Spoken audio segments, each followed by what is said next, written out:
الحمد للہ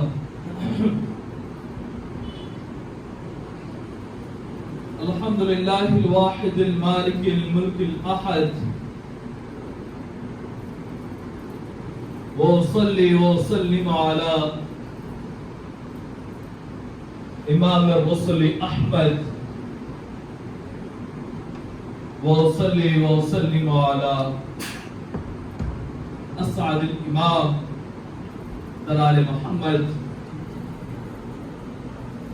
وعلى كل مرء أطاعه فالصمد. أما بعد فقد قال الله عز وجل في كتابه القديم أعوذ بالله من الشيطان الرجيم بسم الله الرحمن الرحيم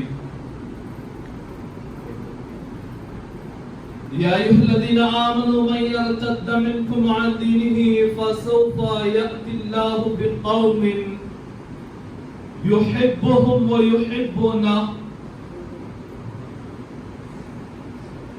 إلى آخر الآية.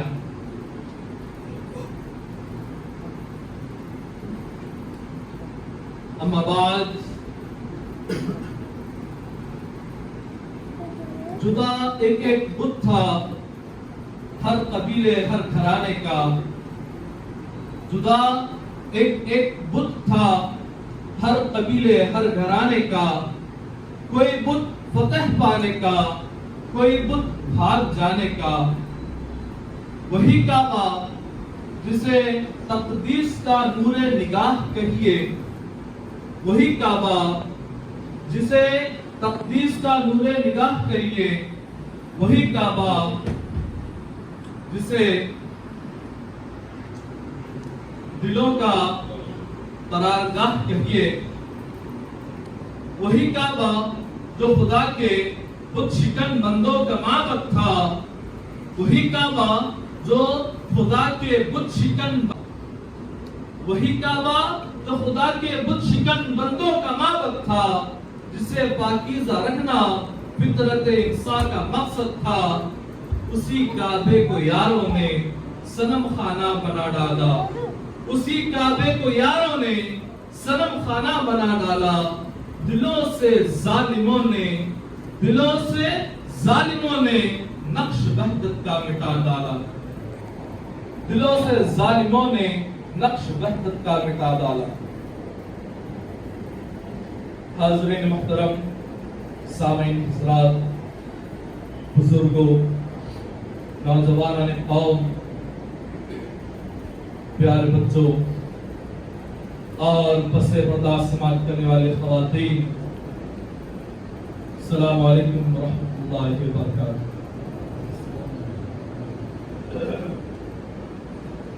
خلاق کائنات اپنے کلام بلاغت نظام میں ارشاد فرماتا ہے، یا ایھا الذین آمنوا، اے ایمان والو، من یرتد منکم عن دینہ، اگر تم میں سے کوئی اپنے دین سے پھرنا چاہتا ہے تو بلا جھجک اپنے دین سے پھر جائے، کیونکہ ہم عنقریب ایک ایسی قوم کو لے کر آئیں گے، فَسَوْفَ يَأْتِ اللَّهُ بِقَوْمٍ يُحِبُّهُمْ وَيُحِبُّونَهُ، کہ جو قوم اللہ تبارک و تعالیٰ سے محبت کرے گی اور اللہ تبارک و تعالیٰ بھی اس قوم سے محبت کرے گا. حاضرین محترم، جیسا کہ میں نے کچھ اشعار آپ کے سامنے پیش کیے ہیں، اگر دیکھا جائے تو ان اشعار کا تعلق حضور کی ولادت سے ہے. حضور کی ولادت سے پہلے جو حالات تھے، ان حالات کے بارے میں شاعر کہہ رہا ہے کہ جدا ایک بت تھا ہر قبیلے ہر گھرانے کا، کوئی بت فتح پانے کا، کوئی بت بھاگ جانے کا. الغرض میں کہتا ہوں، بلکہ اگر تاریخ کی نگاہیں اس کی اگر مضبوط ہیں تو کوئی بھی یہ کہے گا کہ کوئی فرق نہیں تھا ان حالات میں کہ جس میں حضور کو بھیجا گیا، اور کوئی فرق نہیں تھا ان حالات میں کہ جن حالات میں مہدی کو بھیجا گیا تھا. آپ کے ذہن میں یقیناً سوالات کا ایک سیلاب امڑ رہا ہے کہ یقیناً مہدی کے زمانے میں تو علم اسلام اتنا پھیل چکا تھا. شہر جونپور میں 1800 سے 1700 بالکی نشی علماء تھے. شہر جونپور جو کہ دہلی کا ثانی بن چکا تھا اور باتیں یہی لوگوں میں امڑ رہی تھی کہ 847 ہجری کے آس پاس جو سارے ہندوستان کی جو دارالسلطنت ہے وہ دہلی سے ہٹ کر جونپور میں شفٹ ہونے کی باتیں ہو رہی تھی. جونپور کا یہ لیول تھا, اتنا بہترین ترقی کر چکا تھا, بلکہ وہاں کا جو بادشاہ تھا, جس بادشاہ نے جونپور شہر کی بنیاد ڈالی, اس بادشاہ نے اس شہر کا آباد کیا. ایران, تہران وغیرہ کے, افغانستان کے علماء کو بلا کر اس شہر میں بسایا اور ان علماء نے اپنے علم سے, قرآن اور حدیث کی باتوں سے اس شہر جونپور کو اتنا بلند مقام عطا کر دیا تھا کہ وہ اپنی تاریخ میں ایک بہت بڑا مقام رکھتا ہے. بلکہ لوگ یہ بھی کہہ رہے تھے کہ دہلی تو نام کا دارالسلطنت ہے, نام کا کیپٹل ہے, اصل کیپٹل تو جونپور ہے. تو ایسے دور میں آپ کہیں گے کہ یہ کیسا دور تھا, یہ کیسی جہالت کا دور تھا. تو میں آپ کو آپ کے ذہن کے امڑتے ہوئے سوالات کا ایک ہی بات میں حل کر دیتا ہوں, جو کہ میرے مہدی کا فرمان ہے. مولانا مہدی علیہ السلام کیا فرماتے ہیں؟ ہم سب سے پہلے مہدی کی آمد کو سمجھیں, مہدی کا آنا کیوں ہوا ہے. آپ خود بذات مہدی علیہ السلام کی زبان سے سنیں. مہدی علیہ السلام نے یہ کہا ہے کہ بندے کا آنا باطن پر ہوا ہے, ظاہر پر نہیں ہوا. بندے کا آنا باطن پر ہوا ہے, بندے کا آنا ظاہر پر نہیں ہوا ہے. کیوں؟ کیونکہ ظاہر تو رسول اللہ سنوار چکے تھے, ظاہر انسان کا سنور چکا تھا. ظاہر کیا ہے؟ ظاہر یہ ہے آپ کا جسم جو ہے, آپ اچھے سے اچھا کپڑا پہن رہے ہیں, آپ اسلامی لباس پہن رہے ہیں, آپ کے لبوں پر رسول اللہ کی نعتیں ہیں, آپ کے زبانوں پر قرآن کی آیاتیں روا دوا ہے. یہ تمام چیزوں تو ظاہر ہیں, لیکن باطن کیا ہے؟ باطن کیا ہے؟ کیا آپ کی بات آپ کی ذات سے مل رہی ہے؟ کیا آپ کی بات اور آپ کے عمل میں کوئی کنیکشن ہے؟ یقیناً یہ کٹ چکا تھا. اسی وجہ سے ضروری تھا کہ لوگوں کو ایک مہدی کی ضرورت تھی. اور بذات خود جو ہے انسان ایسا بن چکا تھا, انسان اپنے آپ کو نہ جانے کیا سمجھ رہا تھا. انسان قرآن پڑھ کے یہ سمجھ رہا تھا کہ میں اللہ کو راضی کر لیا ہے, اللہ کو راضی کر لیا ہے. الغرض وہ قرآن جو پڑھ رہا تھا, خدا کی قسم اس کا قرآن جو ہے وہ اس کے لیے وبال بن رہا تھا, وبال بن رہا تھا. اللہ اکبر. حاضرین, آپ یہ کہیں گے کہ قرآن پڑھنا اور تمہارے اکاؤنٹ میں بدیاں گنے جانا یہ کس طرح ممکن ہو سکتا ہے؟ ضرور ممکن ہو سکتا ہے, ضرور ممکن ہو سکتا ہے.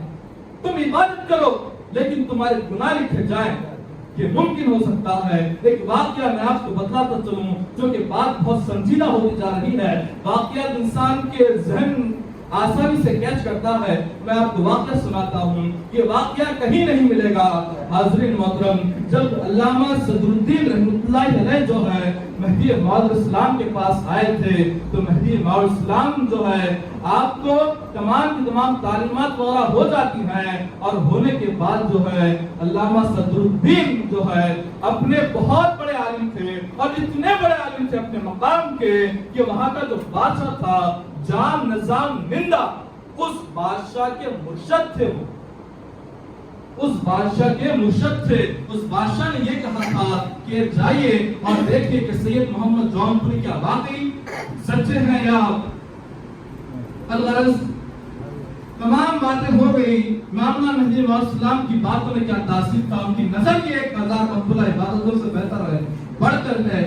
تمام معاملہ ہو گیا, مہدوی ہو گئے, استاد ہو گیا, ذکر اللہ میں بٹھا دیا گیا. آپ ذکر اللہ میں بیٹھ گئے, 3 دن تک آپ ذکر اللہ میں بیٹھے ہوئے تھے. جب ذکر اللہ سے باہر نکلے تو امام مہدی علیہ السلام کے سامنے حضرت صدرالدین آتے ہیں اور آ کر رونے لگتے ہیں رونے لگتے ہیں رونے لگتے ہیں اور کہتے ہیں اے مہدی اے مہدی اے مہدی آپ کا شکریہ آپ کا شکریہ آپ کا شکریہ کہ ہم بت پرستی کر رہے تھے ہم بت پرستی کر رہے تھے اور آپ نے ہمیں اسلام کو کیا تعلیم ہے وہ ہمیں بتلایا.